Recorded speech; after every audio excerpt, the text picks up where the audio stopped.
O, pertingan mo dos pagpalasik sang gatong kag pagpa-deliver pa ha sa balay mismo sang isa ka CDRMO personnel. Ginaligar na pulo kabeses na nga nasulit base sa investigasyon sa Bacolod City Legal Office. Yaring balita.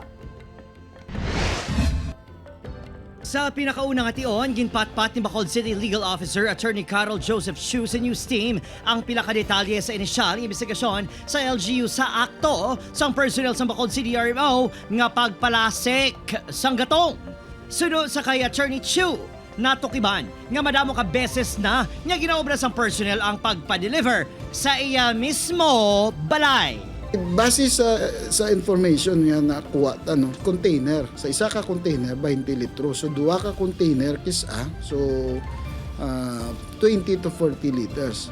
This happens pulo ka bises. Sa isa niya katao nga nagambal, nga kapulo ni na bises, gindulong sa iya balay.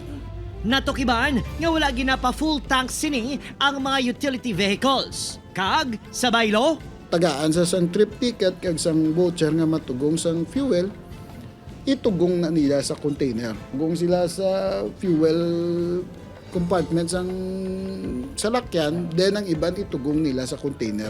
posible nga ang container amo ang ginapadulong niya sa balay kag kun kaysa siya man mismo ang nagadala sunod sa LGU. Wala gihapon ginapangalanan sa LGU yung personnel bangod sunod sa ila nagapadayon pa ang investigasyon.